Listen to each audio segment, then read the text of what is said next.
सन 1947 भारत की आज़ादी का समय, लेकिन उससे पहले होता है भारत का विभाजन। भारत का विभाजन भारतीय इतिहास की एक ऐसी अबूझ पहेली है जिसे होना चाहिए था या नहीं होना चाहिए था, यह आज भी एक यक्ष प्रश्न बना हुआ है। कई सारे परिवार पलायित होते हैं, कुछ पंजाब से पाकिस्तान जाते हैं और कुछ पाकिस्तान से हिंदुस्तान आते हैं, और इसी पलायन में कई सारी कहानियां गढ़ी जाती हैं जो अतीत के लिए सिर्फ कहानियां हैं और भविष्य में उनके मायने कुछ और होते हैं। नमस्कार दोस्तों, मैं हूं प्रदीप सिंह और आप देख रहे हैं इतिहास गंगा। इतिहास गंगा के आज के अंक में हम बात करेंगे एक ऐसे मशहूर लेखक की जो अपनी लीक से हटकर बात करता था और उसकी बातें कई बार विवाद खड़ा कर देती थी, लेकिन उसके बाद भी उसके चाहने वालों की कमी देश और विदेश में नहीं थी। जी हाँ, मैं बात कर रहा हूँ तारिक फतेह की, जो अपने बयानों से, अपनी पत्रकारिता से हमेशा लाइमलाइट बने रहे। आज की तारीख में उनकी बेटी ने एक ट्वीट के माध्यम से बताया कि वो अब हमारे बीच नहीं रहे। 1947 में उनका परिवार मुंबई से कराची शिफ्ट होता है। ये समय है भारत के विभाजन का, ये समय है पलायन का। 20 नवंबर 1949 को कराची में तारिक फतेह का जन्म होता है। वो कराची यूनिवर्सिटी से अपनी बायोकेमिस्ट्री की अध्ययन को पूरा करते हैं, लेकिन वो अपने पेशे के रूप में पत्रकारिता को चुनते हैं और एक ऐसा पत्रकार तत्कालीन समय में जन्म ले रहा है जिसके द्वारा कहे गए एक एक शब्द ने अखबार की सुर्खियां बटोर ली। आज की तारीख में उनकी बेटी नताशा ने एक ट्वीट किया जिसमें उन्होंने साफ साफ लिखा, पंजाब का शेर, हिंदुस्तान का बेटा और कनाडा का प्रेमी, सच बोलने वाला, न्याय के लिए लड़ने वाला, शोषितों, वंचितों और दलितों की आवाज। तारिक फतेह अब हमारे बीच नहीं रहे। उनका काम और उनकी क्रांति अब उनको जानने वाले और उनको प्यार करने वालों के साथ जारी रहेगी। तारिक फतेह ने पढ़ाई तो बायोकेमिस्ट्री की थी, लेकिन उनको आनंद आया खोजी पत्रकारिता में।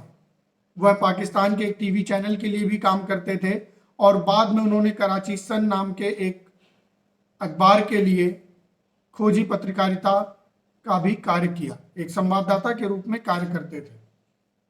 आने वाले कुछ समय के बाद वो सऊदी अरब चले गए और 1987 में वह कनाडा शिफ्ट हो गए और कनाडा की नागरिकता भी ले ली। कैसा रूप रंग है, कैसा भाव ढंग है तारिक फतेह का। तारिक फतेह अति मुस्लिमवाद के खिलाफ थे और वो जब भी बोलते थे तो हिंदुस्तान के प्रति उनका रुख बड़ा ही नम्र रहता था, जिसके कारण भारतीय उन्हें बहुत पसंद करते थे। उन्होंने एक बार मोदी जी की सराहना करते हुए कहा था कि मोदी ने बिना एक भी गोली चलाए पाकिस्तान को भुखमरी की कगार पे लाके खड़ा कर दिया है। वो बहुत ही मशहूर लेखक भी थे। उन्होंने एक बहुत ही मशहूर किताब लिखी थी, chasing a mirage, the tragic illusion of an Islamic state. जो इस्लाम के या मुसलमान पने के बड़े शेख बने फिरते थे, उनसे तारिक फतेह की बनती नहीं थी। भारतीय मीडिया में भी एक कार्यक्रम चलाया गया था, फतेह का फतवा, जो कि बहुत ही नामी गिरामी रहा। लोगों ने उसे बहुत देखा। कई बार फतेह के ऊपर इस्लामिक आतंकवादी संगठनों द्वारा आक्रमण किया गया, हमला किया गया, उन्हें जान से मारने की कोशिश की गई, लेकिन वो बंदा डरा नहीं। उसे जो कहना था वो उसने कहा, उसे जो सही लगता था वो कहता रहता था। बलूचिस्तान को लेकर उनके रुख एकदम स्पष्ट थे। वो हमेशा आजाद बलूचिस्तान के पक्ष में रहते थे।